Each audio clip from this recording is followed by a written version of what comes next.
Hi! Congratulations on your decision to help ensure your dog is properly warmed up before activities and cool down after them. We'll focus on torque preparation specifically designed for the agility dog. Why it's important, how it helps prevent sports-related injuries and improve performance, setting up a proper three-dimensional warm-up routine. We'll take a look at a cool-down routine with stretching exercises and answer frequently asked questions about warm-up, cool-downs I get when lecturing at workshops and seminars. Now, when should we warm up our dog? Ideally, we should do it before they participate in any physical activity, including fetching a toy, sprinting on walks, rough playing with other dogs as well, doing fitness and so on. And of course, before any sport performances.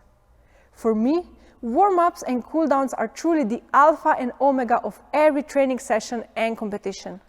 I also often say, if you don't have time to warm up and cool down, you don't have time to train. I'm sure we all know Usain Bolt, the world record holder for short distance sprints. Did you know he thoroughly prepares and activates his muscles for more than an hour before he starts? And all he has to do is run straight. Now imagine an agility dog clearing a course of 22 obstacles after only a short walk to wee and briefly playing with a toy. The warm-up not only prepares the whole body system, nervous system, cardiovascular system, metabolism, joints, muscle, tendons, and ligaments. It also leads to an immediate improvement in performance. And even more importantly, it helps reduce the risk of injury.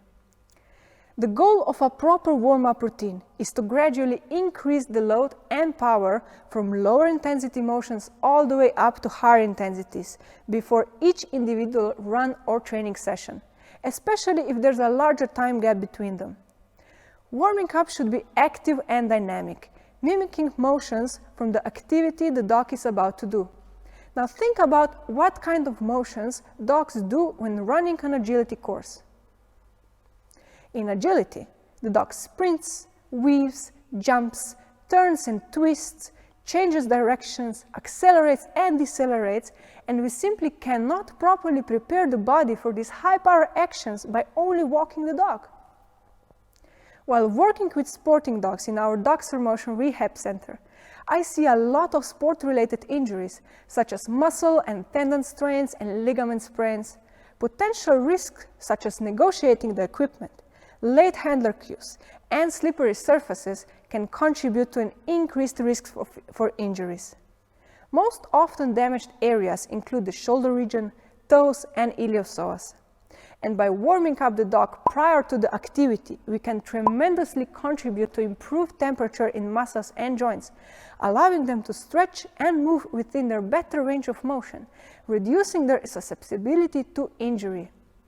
Improve extensibility of musculotendinous connections, which is believed to be one of the weakest links and most commonly damaged areas in the musculoskeletal system. Increase nerve impulse transmission and proprioception abilities. Appreciation of joint position was found to be significantly more sensitive after warm-up.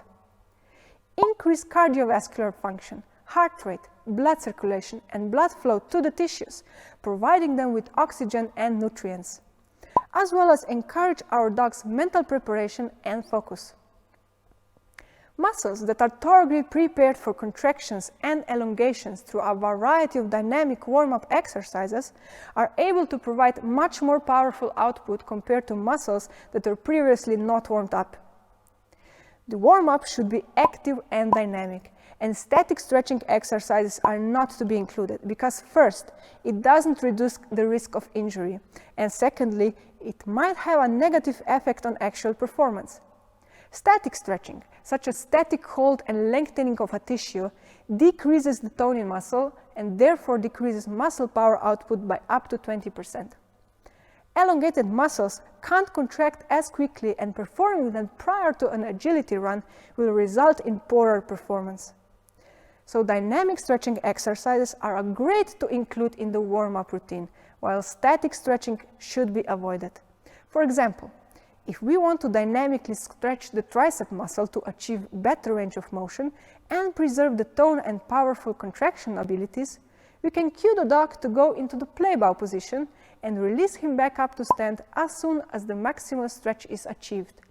This is in contrast to static stretching, where we will cue the dog to take a play bow position and hold it for several seconds, lengthening and relaxing the tricep muscle. With the following exercises, we will be able to target and prepare the body areas for immediate improvement in agility performance.